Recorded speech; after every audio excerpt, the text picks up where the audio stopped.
Hi, it's Chris from Open Photo. Thanks for joining me in the third video in this series, looking at the cameras that I've used throughout my time doing photography. If you saw the last video, I was talking about the Zeniths and the Zenith E that I've got here. That was my stable piece of kit throughout my college days. However, at college there was a photographic studio there, and dark rooms and print rooms, and I was able to loan out cameras, and the one that was the much loved one was the Nikon F series. This is a Nikon FM2, which actually came out in the early 80s. The Nikon F was late 70s basically, so it wouldn't mean quite this one, but these were beautiful cameras, and although I had the Zenith, I would take every opportunity to use a Nikon F. This one, which is in great order, I've actually fitted a new Voigtlander lens to it. So it's Voigtlanders are still manual lenses, but there is no autofocus on this. However, there is through the lens metering, which was all very good, and speeds right up to 400th of a second, which was a vast improvement on the 500 on the Zenith E. This one is still in great working order, and I've had some really good results, and I think the main reason why I'm getting good results is because I'm using this Voigtlander lens on it. But I think out of all the cameras I've got, this is the most enjoyable one to use. It's just so easy, instinctive, not too heavy, not too light. It does everything that you want a camera to do. I still use a handheld light meter just to double check this, because you know we're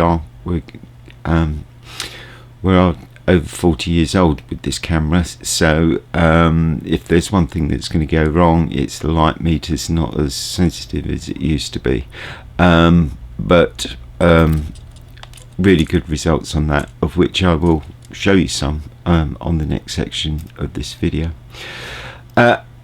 However, although this is what I really wanted, when I did upgrade from the Zenith E, I went to the Canon AE1.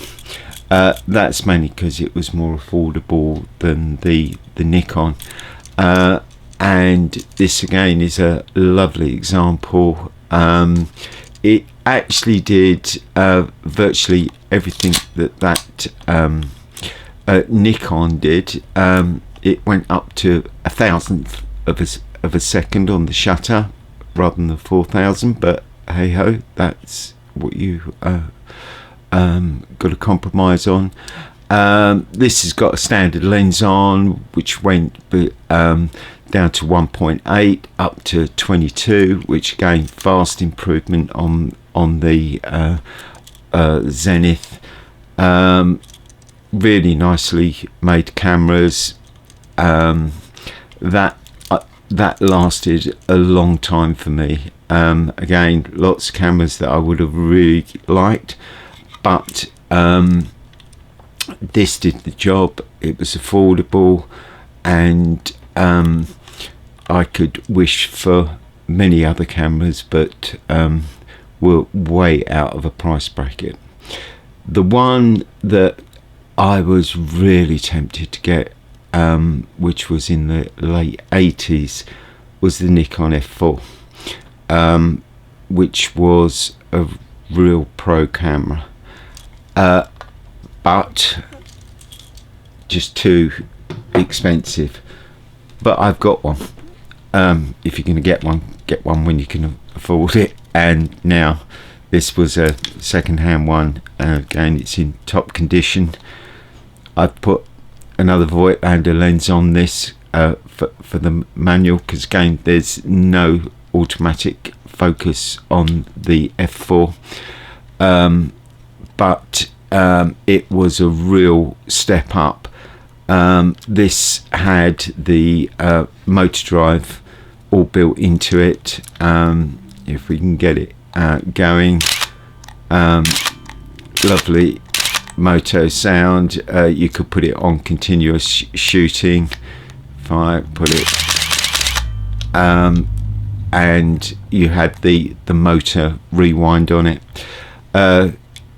It was a real pro camera, because all the dials have locks on. There's something like 8 or 9 locks on this camera, so which can be a bit of a hindrance when you're trying to do fast changes, that everything is locked down. But you know, that was the professional way of doing it.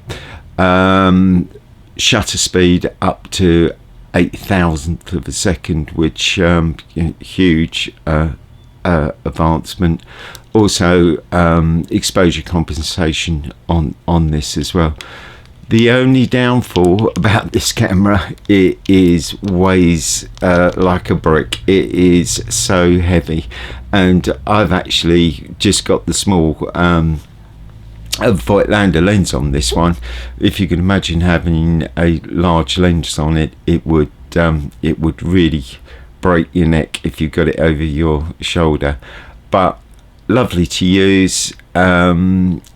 It also has its prism on top, which again, everything is adjustable on here. See if I can slide it off. That you actually got your prism chamber as a separate attachment, so you could have different ones of these with different focusing screens on as well. Huge amounts of different accessories, but I couldn't afford that. But I do love using it now, and again, I'll show you some of the results that I've managed to get out of this. Similarly, I'm not 100% sure that this one, the exposure meter, through the lens exposure meter, is working as best as it can be. So I have been, every time I'm shooting, I'm using a manual light meter just to double check everything's okay. So there we have the cameras that I had and the cameras that I really wanted, and I'll show you in the next section of this video some of the results that I've got out of putting black and white films through it.